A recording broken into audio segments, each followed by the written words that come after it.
And let's start and answer a question.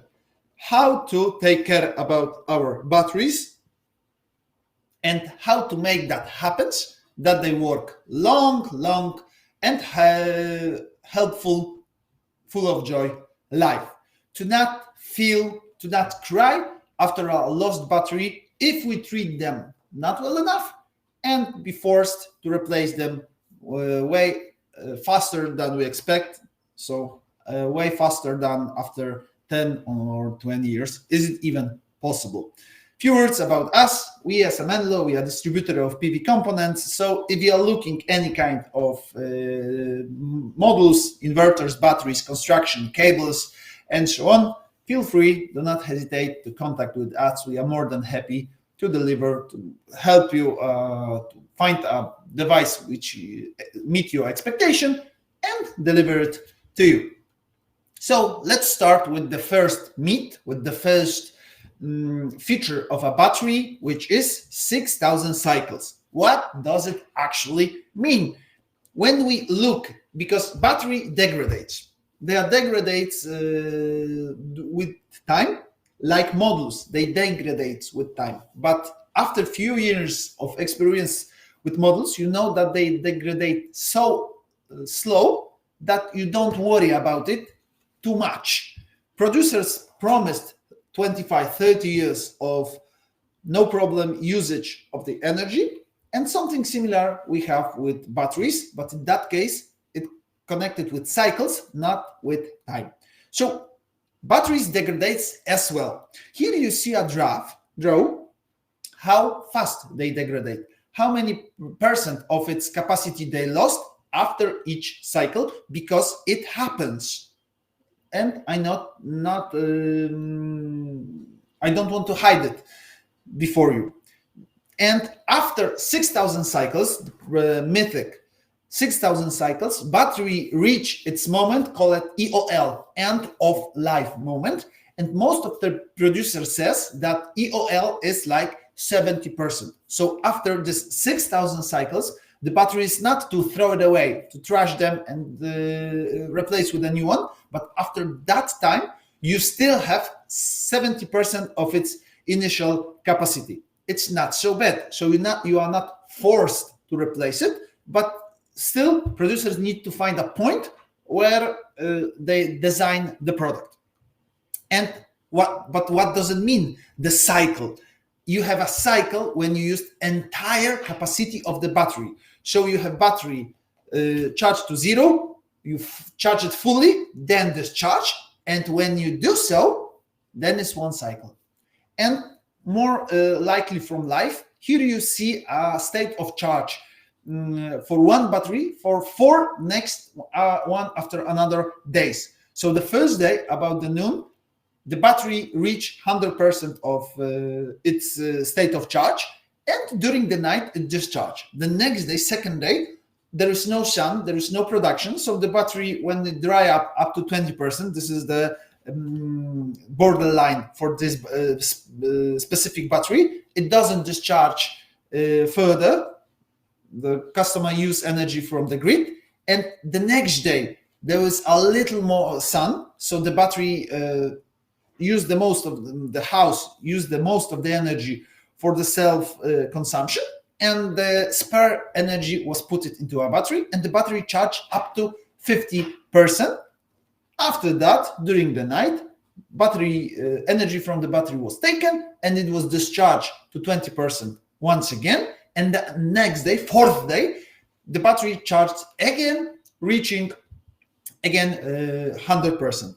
So in that case, you see, we have 4 days. If we take half day to half day, we have actually 3 full days, but we reach 2 cycles, not 1, not 3, but about 2 cycles.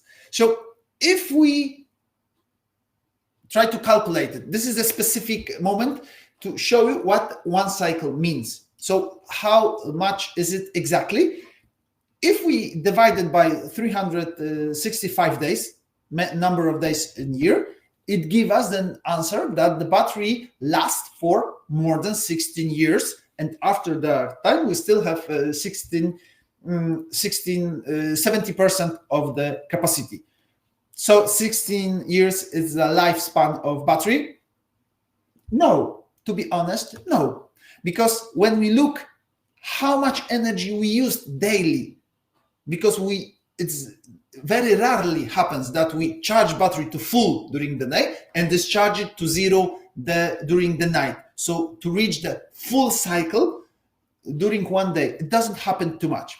This is an example. 5 months, when we have battery 15 kilowatt hours, the usable capacity is a little bit more than 14 kilowatt hours. It's 5 months is 153 days.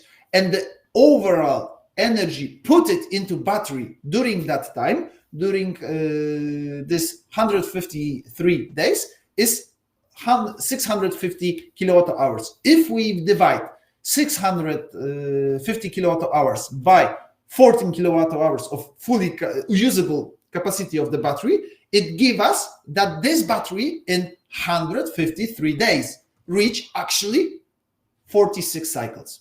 It's 5 months, less than a year. If we extrapolate it from this part of the year up to whole year, it gives us that this battery actually reach 110 cycles per year, not 365. So actually, as far as I know, the battery is immortal. If you buy a battery, you buy it once for life. It's not Excel, it's practical, from the practical experience of the battery use. So you buy a battery once for you and probably for your children, very similar to PV modules. Both of them degrade during time, but the degradation is so slow that you don't have to worry about it that much. If you like to have materials which we present here, a presentation to use to have a communication with your customer, feel free. We are happy to share it with you, but add a review on Google, reviews about Menlo Electric. Here is a QR code to make that happen. Thanks that we're more than happy to share with our materials, and it will be available on YouTube as well. So let's move on. The battery efficiency losses, because when you charge a battery and then discharge it, there are some losses, but how much of the energy is lost? Again, I take from the practical perspective installation and show you in a specific month how many energy we put into that battery and how many energy we take out from that battery. So we reach efficiency from 88 up to 98%. Why is the difference? When you look into the exact numbers, the differences between charge and discharge is like 16 kilowatt hours, 4 kilowatt hours. It's not that much. The situation is because you charge a battery in last day of 1 month and you discharge the battery in another day the next month. I believe that's the reason of the differences. But if we combine all the energy which was put it into a battery, divided by the all energy we take out from the battery, the average battery efficiency is more or less 93%. I believe it's close to real life conditions because as far as I know, best battery, the big batteries, 250, 260 kilowatt hours, the efficiency of the whole process is like 90%, up to 90%. So this part doesn't show the losses on the inverter, on the conversion from the DC to AC. And I believe 3% is a real losses on inverter. So those data looks quite possible for me, and we can assume that 7% is the losses on the battery, on the charging and discharging process. Operating temperatures. On the data sheet, we see a numbers that the battery, LiFePO batteries, LFP batteries can be operated from minus 10 degrees, minus 20 degrees, even from 0 degrees. To be honest, it's a bullshit. It's a bullshit because LiFePO batteries has tremendous advantages. Very long lifespan, as we proved. Very high density of the energy, a lot of kilowatt hours in 1 kilogram. It's amazingly safe. It doesn't burn, it doesn't blow. It's amazing batteries, but the limitation of this technology is to work in positive temperatures in Celsius. You cannot put the battery in 0 degrees even. You can discharge a battery below 0 degrees, but you cannot charge them. It's totally forbidden, and BMS battery management system should forced to stop that process because it's damaged the battery.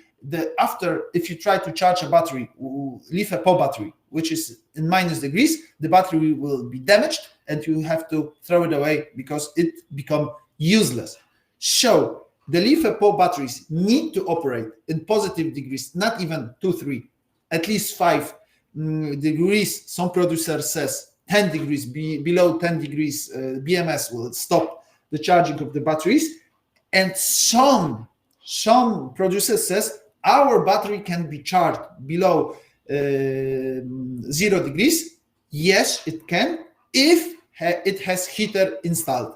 And be aware, it's a pro tip from my side. If it's datasheet, it said that heating or charging in the minus degrees is optional, it doesn't. This battery doesn't include it.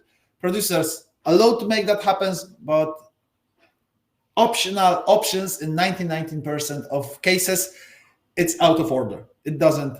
It's not included actually. Let's move on.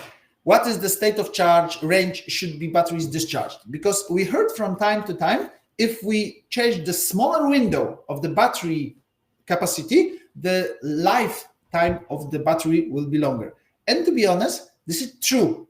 If we take 90% of the capacity of battery, it's fully okay. If we take 80%, we slow down the degradation, but in mostly cases, 6,000 cycles of battery lifespan and the time of degradation shows, and it's shown in this particular place. Look, if we use 90% of the battery, then after 6,000 cycles, we have 70% of initial capacity. So using 90% is fully okay. Some producer says use 80% of the total capacity, then you can reach this promised 80%. And here you have the differences in 2 brands of battery. The cheaper one, Dynesh, it's nice battery for very good price.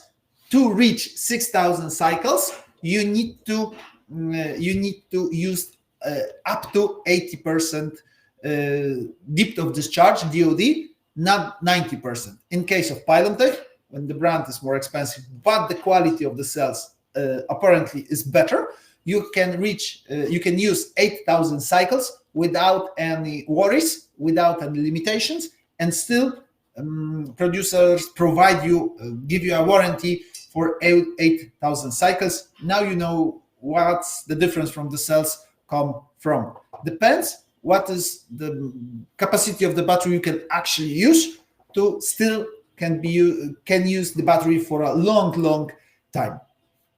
So depending on the brands, the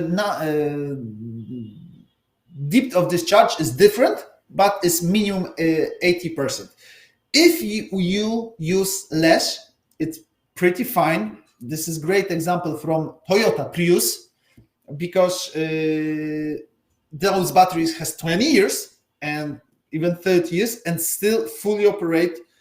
Many cars has stock battery which works perfectly fine, because engineers from Toyota allow to use about 50% of fully capacity of the battery, doesn't allow to discharge below 40 or 50%. Thanks that if they don't use full capacity of the battery, they allow to lifespan this battery very long and let it operate for a very long time. So how fast the batteries should be charged or discharged? Normally, producer says that half C is okay, but what does it mean half C? C is a ratio between power and capacity. So when you have 5 kilowatt hours of battery, if you charge it with 2.5 kilowatts of power, then it's perfectly fine. And most producer says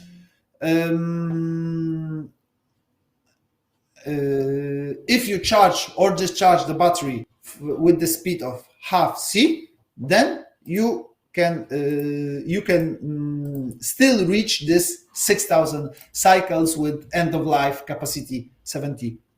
So it's totally fine. If you discharge it slower, probably it will expand the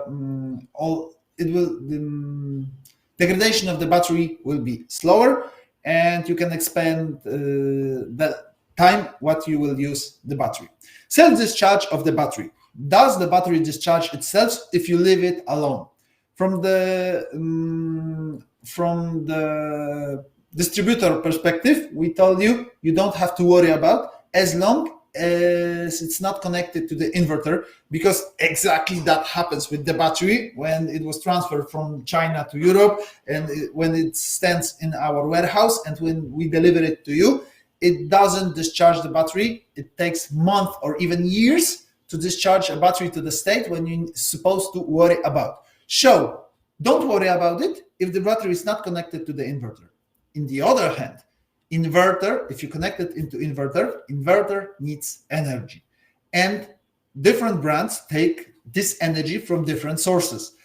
For example, they takes the energy in the first place from the battery, and when the battery is dry out, then it takes from the grid. Most of the other brands take the energy from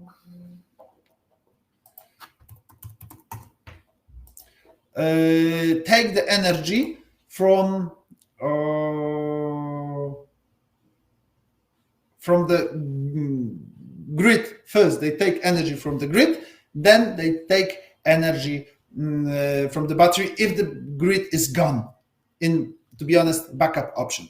So if it draws the energy from the battery first, then it might be dangerous, because in most cases we have small battery, we have small capacity of the battery, and like if it's like there and it takes 100 watts every hours during the night, when the night takes 10 hours, you have 5 kilowatt hours capacity of the battery.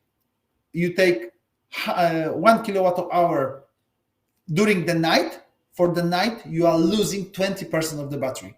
And if you discharge a battery up to 20%, in the morning, the battery is discharged to zero, and it might even discharge battery so deeply that it cannot stand, wake up in the morning, or it can damage the battery. So if you have inverter which takes energy from the battery first, force him, at least during the winter, to do not let discharge battery under certain level, 10-20%. If that's supposed to happen, forced to charge this battery from the grid to do not reach SOC, state of charge, below 10%, because you will shorten the lifespan of the battery.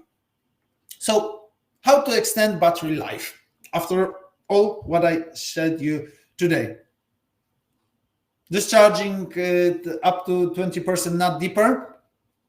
Low current charging, so with small power. But to be honest, the lifetime of the battery is so long, with so wide range of parameters, depth of discharge and power of the battery. Let it work. Let it save you as much as it can, because the degradation is so slow that you don't have to worry that you will damage the battery if you use it its full potential. And that's my opinion for today. And with that, I want to leave you today. If you are watching us on YouTube, share with us what brand of battery you know which can actually be used in the minus degrees, and how many cycles your installation or your customer is making a year. does it meet with the test which I made for you today. Thank you for participation. I hope it was useful for you, and see you in the next week.